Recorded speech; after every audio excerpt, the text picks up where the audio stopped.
All right, for this, we've roped in political analyst Dr. Levy Ndou to unpack the latest developments from the ANC. Dr. Ndou, a very good afternoon to you, and thank you so much for your time. Just listening to the president of the ANC, poor governance, decaying infrastructure, bad fiscal management, and leadership squabbles have been mentioned by him as some of the challenges facing local government. Do you get a sense of an urgent call of accountability from the ANC?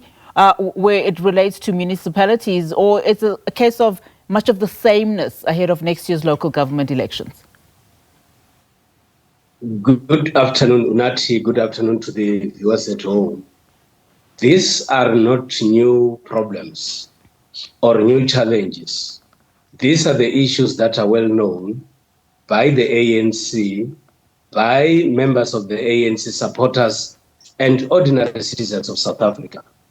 The timing, in my view, of this activity talks to the launching of the campaign by the ANC.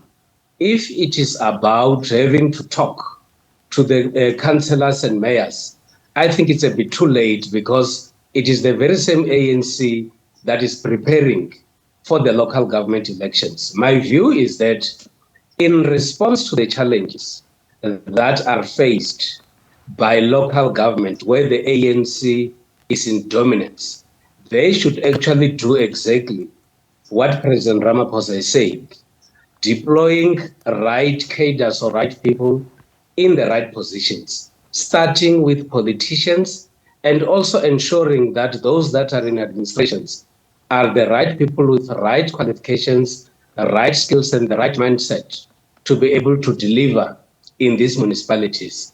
It is upon the ANC, in my view, to relook at the kind of people that they deploy, the nomination processes, and indeed ensuring that right people are put in the right positions.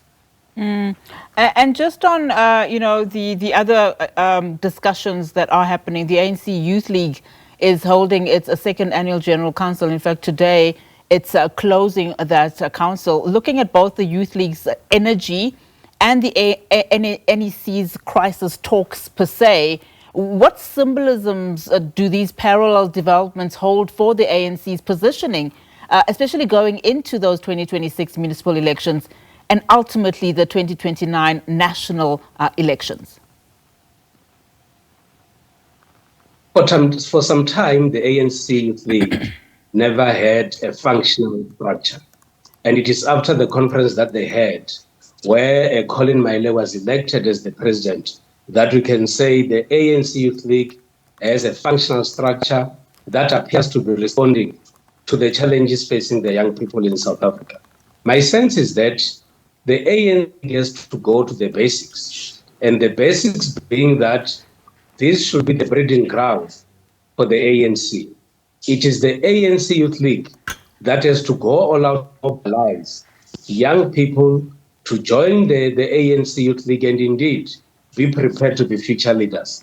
What appears to be the biggest challenge, and I think that is what the ANC Youth League has to find ways to deal with, is to be preoccupied mainly with the issues of the mother body, and in the main, succession and the temptation of wanting to lead at a stage when you're supposed to be groomed to become leaders. And my view is that ANC youth leaders should make sure that they invest sufficient time on ensuring that they learn all the necessary skills that they should learn from the party, so that when they go into the ANC and indeed become leaders, they should be well prepared for such. But the unfortunate part is that there appears to be a situation where funding that has to have the ANC Youth League raising issues and having young people responding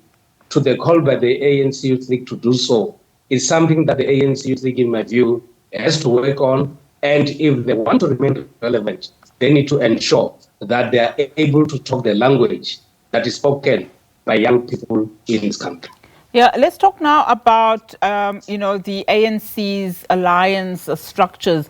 I mean, the NEC was also meant to deliberate then on the position of the SACP, which, as we all know, has chosen to contest the 2026 local government elections independently. How significant is this development, and what would the narrative be during this NEC meeting, particularly just given the historical, alliances of the ANC and its tripartite alliances, and just its ability to perform? My view is that the SACP has made its position clear.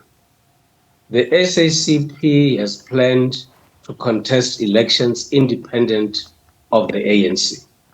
If this NEC is unable to get a report that says that the SACP has decided not to contest the elections, it will be time for the NEC to take a bold decision. And a bold decision, in my view, will be that they should start to live in the future without the support of the SACP in the elections. The ANC, in my view, beyond this NEC, must go and prepare its election list, knowing that the SACP is going to contest elections and they'll be contested by the SACP. The ANC, if after this meeting there is no resolution on continuing or with the support of the SACP, the ANC should know that the number of the opponents has increased, and one of those opponents is the SACP. The ANC must quickly strengthen its branches, do branch audits, and be able to determine, especially those members who are both in the ANC and the ANC, to know exactly where they stand. Because if they would love, or if they will continue to work with people who might not vote for them in the elections, it might not be a good strategic move. So my view is that it is time for the ANC to do the audit of their own branches and ensure that they're able to know whether some that they thought are with them or they are with the SACP. That will create a moment for the ANC to prepare the elections without having the view that they could be supported by the SACP. But equally, it is time for the SACP to go all out and build their own branches, contest the ANC, and if possible, make sure that they win elections. But it's important, Unati, to look at the few by-elections that have taken place. If the SACP has not learned something from these by-elections, then they should know that there's an uphill ahead when it comes to elections, and that is the reality that they've chosen. Yeah, and very quickly, Dr. Ndou, as we wrap our conversation, there's been a number of reflections by the ANC. Let's look at the leadership very quickly. I mean, look at President Cyril Ramaphosa. He himself admitted that, local government failures feed into that perception of a failing ANC. How symbolic is it that this acknowledgement comes from the ANC president? And what does it say about him? In fact, does it, strengthen or even weaken his credibility within the party? It is unfortunate that these issues are raised by President Ramaphosa now.